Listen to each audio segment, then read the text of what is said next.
नमस्कार, मैं हूं यूसुफ अली। दोस्तों, इस समय हमारे साथ मौजूद है वसई के एकमात्र देशिंग प्रसन्न स्वप्निल डिकोना। इनसे आज हम चर्चा करेंगे एक ऐसे मुद्दे पर जो हाल ही में घटित हुई घटना हुई। आप सबको मालूम है, आप सबने पिछले शुक्रवार की घटना देखी है। शुक्रवार को क्या कुछ हुआ, स्वप्निल ने आगे बढ़कर कदम उठाया। मैं भी उस घटना का खुद एक विटनेस हूं। हम भी मौजूद थे उस समय जब हमने तहसील कार्यालय में होते इतने बड़े भ्रष्टाचार को उजागर किया।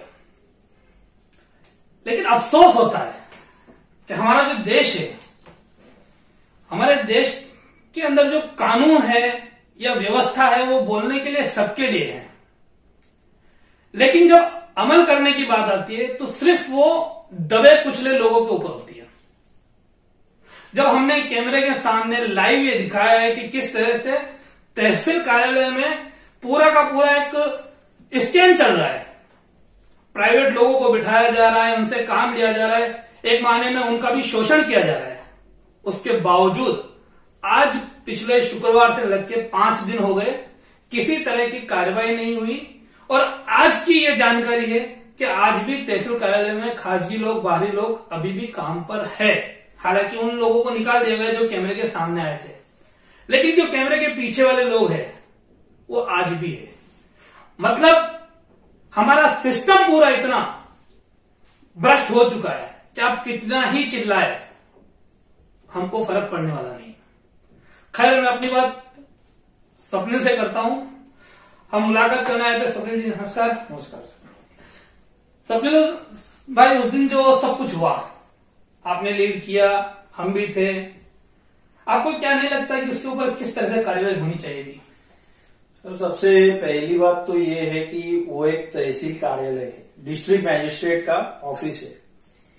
तो अगर ऐसी जगह पे अवैध तरीके से जो कर्मचारी नहीं है, अवैध तरीके से जो राशन कार्ड बनाने के लिए बिठाए गए थे, वो उधर नहीं होने चाहिए। वो जगह पे बैठ के वो कोई भी प्रकार की अफरा तफरी कर सकते हैं, डुप्लीकेट राशन कार्ड बन सकते हैं, जो कि बन रहे हैं। इसी की वजह से जो बांग्लादेशी आ रहे हैं, जो अपने भारत देश को छोड़ के बाहर से जो लोग आ रहे हैं, उनका राशन कार्ड कैसे बन रहा है, तो ये सब जो तरीके हैं उस वजह से वो राशन कार्ड बन रहे हैं। क्योंकि ये जो बैठे हुए अवैध तरीके से जो बिठाए गए थे राशन कार्ड बनाने के लिए उधर तहसील कार्यालय में, उनके पास ना ही आईडी था, उनके पास ना ही अपॉइंटमेंट लेटर था। तो और ऊपर से उनको पगार दिया जा रहा था 3,000 रुपए। अभी 3,000 में एक महीना निकालना, गुजर बसर करना कितना मुश्किल है आपको पता है। तो मतलब ये है कि अगर 3,000 रुपए मेरे को दिया जा रहा है और मेरे को एंट्री मिल रही है कंप्यूटर पे, प्लस मेरे को एंट्री मिल रही है तहसील कार्यालय में, तो मैं 3,000 रुपए ना कमाते हुए मैं लालच आएगा मेरे मन में कि मुझे ज्यादा पैसा मिलना चाहिए। और जबकि मुझे ये कंप्यूटर के लिए एंट्री है, मेरे को तहसील कार्यालय में जाने के लिए एंट्री है, तो मैं क्या करूंगा, ये जो अपने देश के बाहर से आए हुए नागरिक है, उनके डुप्लीकेट राशन कार्ड बनाने के मैं ऑर्डर्स लिया करूंगा और उन्हें 2,500 रुपए में उनको डुप्लीकेट राशन कार्ड बना के दे दिया करूंगा। ये धांधली तो चल ही रही है और हमने उसी चीज को उजागर भी किया। आपने लीड किया, हमने कैमरे में दिखाया, वो सब जगह फैला भी है। लेकिन उसके बाद में जिस तरह से कार्रवाई होनी चाहिए थी, फर्स्ट मुझे नहीं लगता कि पुलिस ने अपना काम किया। क्योंकि पुलिस जब स्पॉट पे आई थी तो उनको पंचनामा करना चाहिए था, एफआईआर तुरंत करना चाहिए था, लेकिन नहीं हुआ। फिर इस मामले में as a departmental head tehsildar madam जो है, अगर पुलिस ने नहीं किया तो तहसीलदार मैडम को आगे चल के उनके डिपार्टमेंट में हो रही धांधली को खत्म करने के लिए उनको कदम उठाना चाहिए था, उन्होंने नहीं उठाया। तो इस पे आप क्या कहेंगे? सर, सबसे पहली बात है जो अवैध तरीके से हो रहा था वो गलत बात है। उसके ऊपर सबसे पहले हम लोगों ने, मैंने खुद जाके पुलिस वालों को इन्फॉर्म किया, खुद में जाके उधर से पुलिस वालों को लेके आया। तो पुलिस वालों ने सबसे पहले पंचनामा करना चाहिए था। हालांकि वो पुलिस वालों ने उधर बैठे जितने 12 जन थे अवैध तरीके से जो बैठे थे, उन सबके नाम लिए, लेकिन आधा पंचनामा उन्होंने किया नहीं कि किस तरह से बैठाए गए थे, किसने बिठाया गया था और ये सब कैसे हो रहा था। दूसरी बात, तहसीलदार वहां खुद आई थी, तो तहसीलदार ने इन 12 लोगों के ऊपर कार्रवाई करनी चाहिए, जो कि उन्होंने नहीं की। इसीलिए मैंने एक कंप्लेंट लेटर बना के मुख्यमंत्री जी को भेजा है, कलेक्टर साहब को भेजा है और मुख्य सचिव को भेजा है। उसी तरह से अपने वसई विरार मीरा भाईंदर के जो कमिश्नर है उनको भेजा है। तो अभी देखते हैं वो इसके ऊपर क्या कार्रवाई करते हैं। क्या यही वो है कंप्लेंट? हाँ, यही वो कंप्लेंट लेटर है। इसमें मैंने पूरा लिखित में दिया है और आप देख सकते हो रिसीविंग भी है इसके ऊपर। तो ये कंप्लेंट देने के बाद अगर अभी भी कार्रवाई नहीं होता है, इसका मतलब वसई विरार महानगर पालिका अंतर्गत जो क्षेत्र है वसई विरार का, उसमें कायदा सुव्यवस्था एकदम जीरो हो चुका है। लेकिन इसका मतलब ये नहीं है कि हम लड़ना छोड़ देंगे। संविधान पे मुझे अभी भी भरोसा है, लेकिन संविधान के अंदर जो कानून है वो चलाने के लिए जो बिठाए गए अधिकारी है वो अगर अपना काम नहीं कर रहे हैं तो संविधान ने मुझे पूरी तरीके से अधिकार देके रखा है कि मैं इनके विरोध में जाके इनको कड़ी से कड़ी सजा दिलवाऊं। स्वप्निल जी, एक आपका जो मैं ये पूछना चाहूंगा कि जो हमने सब उजागर किया था उसको लेकर लोकमत जैसे बड़े समाचार पत्र ने संडे के अंक में खबर लगाई थी। अब लोकमत के अंक में जो खबर थी उसमें एक तरफ तहसीलदार मैडम का कोड था, उन्होंने ऑफिशियली लोकमत ने पूछा तो उन्होंने बताया, वो ऐसा बोल रहे कि वहां कुछ भी गलत नहीं था, यानी कि उन्होंने सीधा आपके साथ मुझे और हमारे जो सहयोगी थे हमको झूठा साबित किया कि वहां कुछ भी नहीं चल रहा था। मैं पुलिस स्टेशन में अपने दूसरे किसी काम से गई थी। अभी तहसीलदार मैडम ने झूठा साबित कर दिया, ठीक है, उनकी मर्जी, उनको बोलना था उन्होंने बोला। लेकिन वहीं उसी पेपर में वहां के पीआई कल्याण राव करपे का जो बाइट है उसमें उन्होंने सीधा बोला है कि हाँ हमको ऐसी शिकायत आई थी और उस शिकायत पर हमारे गोपनीय कक्षीय लोग गए थे और तहसीलदार मैडम को हमने बुलाया था। तो ये दोनों बात जो विरोधाभासी है, इस पे आप क्या कहना चाहेंगे? सर देखो, जब भी चोरी पकड़ी जाती है तो कोई भी चोर बोलेगा कि नहीं कि हाँ मैंने चोरी की है। ये तो सबसे पहली बात होगी। दूसरी बात ये हो गई कि अगर तहसीलदार मैडम उज्ज्वला भगत जो है वो अगर बोल रही है कि वो अवैध तरीके से कुछ भी उधर काम नहीं हो रहा था, तो ये झूठे आरोप लगाने के लिए मेरे ऊपर डिफेमेशन का केस दाखिल होना चाहिए या मेरे ऊपर कानूनी कार्रवाई होनी चाहिए, जबकि उन्होंने कुछ भी कार्रवाई नहीं की। इसका मतलब उधर कुछ ना कुछ अवैध तरीके से चालू था। अभी जो 12 लोग उधर बिठाए गए थे उसमें आपने वीडियो में देखा रहेगा कि मैं उनके पास आईडी कार्ड मांग रहा हूं, लेकिन किसी के पास आईडी कार्ड नहीं है। मैं उनके पास अपॉइंटमेंट लेटर मांग रहा हूं तो उनके पास अपॉइंटमेंट लेटर नहीं है। इसका मतलब वो अवैध तरीके से बिठाए गए थे।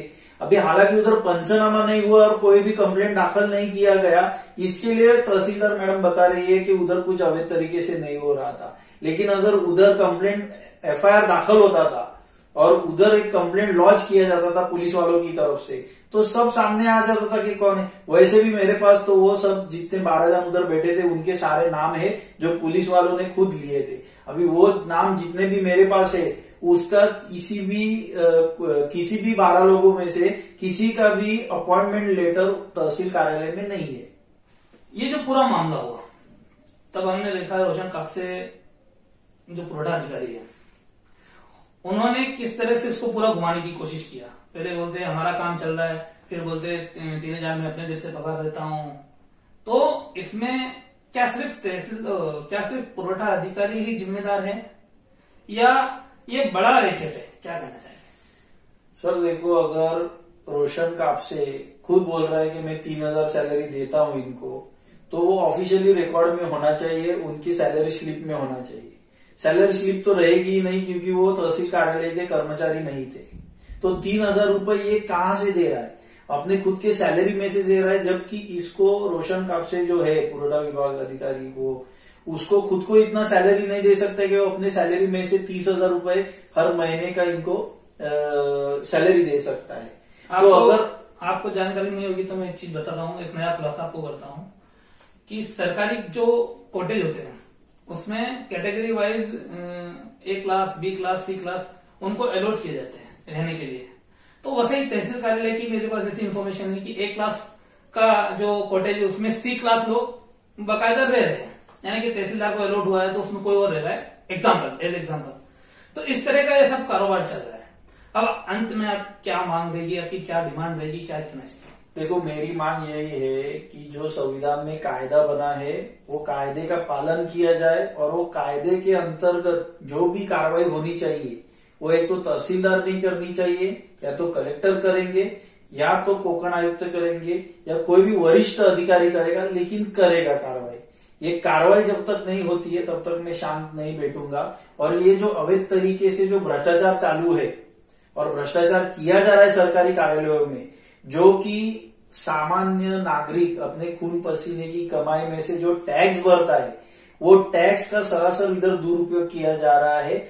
जो कि भ्रष्टाचार करने में लगे हुए, वो अपने पॉकेट भरने में लगे हुए। तो ये सब नहीं चलेगा। इसी के विरोध में मैं लड़ रहा हूं और लड़ते रहूंगा जब तक ये कायदा सुव्यवस्था एकदम कठिन से कठिन ये भ्रष्टाचार करने वालों के ऊपर कार्रवाई नहीं करती है, तब तक मैं लड़ते रहूंगा। आज के लिए इतना ही। तो ये हम बात कर रहे थे स्वप्निल दुकुना से। स्वप्निल जाने जाते हैं अपने बेबाक अंदाज के लिए, और बेबाकी से ही इन्होंने बात बताई है। और कहीं ना कहीं जो मैं पहले कह चुका हूं कि किस तरह से हमारे देश में, मैं फिर वही रिपीट कर रहा हूं पिछली बात, कि जो कायदा और कानून हम बोलते हैं तो सिर्फ दबे कुचले लोगों के लिए होता है। इस चीज को आज यहां चाहे अगर प्रशासन तो इस पे त्वरित कार्रवाई करके इस भ्रम को दूर कर सकता है। इसमें बोलने की या कहने की कोई जरूरत ही नहीं है। ऑनलाइन सब ऑन कैमरा सब हुआ है उजागर। इसमें क्या कुछ अब प्रशासन को चाहिए, प्रशासन को सोचने की जरूरत क्या है, यह अब प्रशासन को सोचना चाहिए। आज के लिए इतना ही, धन्यवाद। और भी वीडियो को देखने के लिए चैनल को सब्सक्राइब करें, बेल आइकन को दबाएं, वीडियो को लाइक और शेयर जरूर करें।